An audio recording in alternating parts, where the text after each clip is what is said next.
all the information on it, but as you found, you got to check all your sources. I agree. We're going to check our weather source. Kristen is here. Got a little bit of everything this week. Next up, wind. Wind, yes, developing overnight. So last night, you know, I left the window open, listened to the rain a little bit, thought it felt nice and comfortable. Tonight, close those windows because the wind's going to be howling out there. May I just say something? Ann and I were taking a look at this picture. This is absolutely gorgeous. Look at those clouds. I know it's gray out, but look at that. It almost looks like a painting. It does look like a painting. We have those some of those scud clouds out and about, and it's trying to filter in a little bit of sunlight as it starts to go down, but it is beautiful. And hey, definitely seeing those breaks. We're not seeing the rain. It's been very quiet for the second half of the day, so we got a nice little push of rain overnight last night. We picked up a little more than 1/4 of an inch, some spots a little more than that overnight. I think we'll be able to add a little more to those totals tomorrow. Tomorrow definitely looks a little more active than what we have seen today, as that band just set up just slightly to our east, and that's where rain amounts have been a lot higher, anywhere from 3/4 of an inch to around an inch of rain as you get into the foothills of the Cascades and far eastern portions of the Willamette Valley. So overnight tonight, temperatures dip back down into the 50s. Even though it has been quiet, we are going to start to see more rain develop and push in our direction, and we could see a few showers too. So that's going to happen as we get closer to midnight tonight and continue through the overnight hours, and the wind increases big time.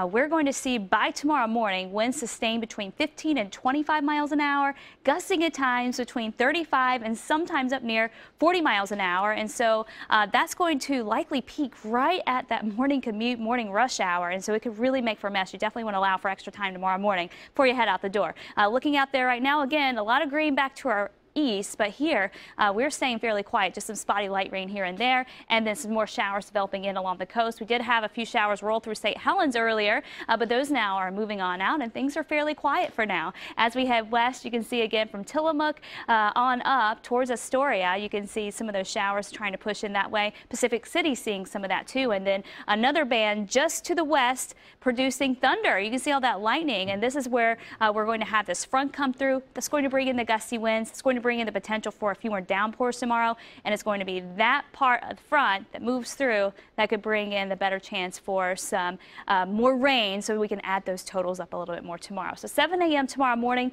low to mid 50s, cloudy skies, showers will likely be around 15 to 25 mile an hour winds, gusting to 35, the occasional gust perhaps near 40. When you get gusts around 40 miles an hour, that's when you have that potential for some of those large branches to come down, and that can lead to power outages. It can also block the road, so that could really slow you down. So again, it's not coming at a good time. As we go through the day tomorrow, the winds try to die down a little bit, but it's going to be breezy at the very least all afternoon long through the evening hours, so a lot of blowing leaves around. It could be quite the duty for those of us raking up the yards this weekend as we get through this frontal system. Wind advisories in effect from Battleground through Vancouver, Portland, down through Wilsonville, and again, much of the Willamette Valley, 3 a.m. tonight through 1 p.m. tomorrow, and then the winds start to back off a little bit. As far as the rain is concerned, 11:30 p.m., and you can see where we are according to this model. Showers continuing for the Cascades. Snow level stays above 6,500 feet tonight. Tomorrow it drops to 5,500 feet, so we could actually pick up a little bit of snow up across the higher peaks, and then we'll be off to a wet start tomorrow morning. 9 a.m. you can see those showers trying to develop. Central and eastern Oregon, you're trying to get in on some of the action too, and then as we continue through tomorrow night, we start to settle on out.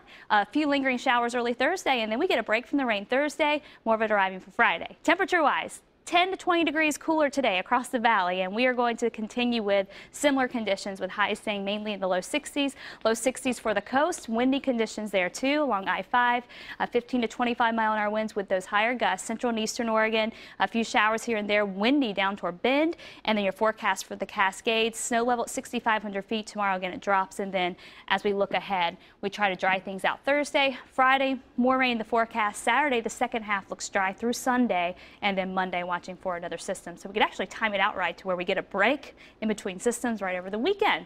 Gotta love it when that happens. Well, we've been lucky on that. Yeah, we respect. have. All right, thanks.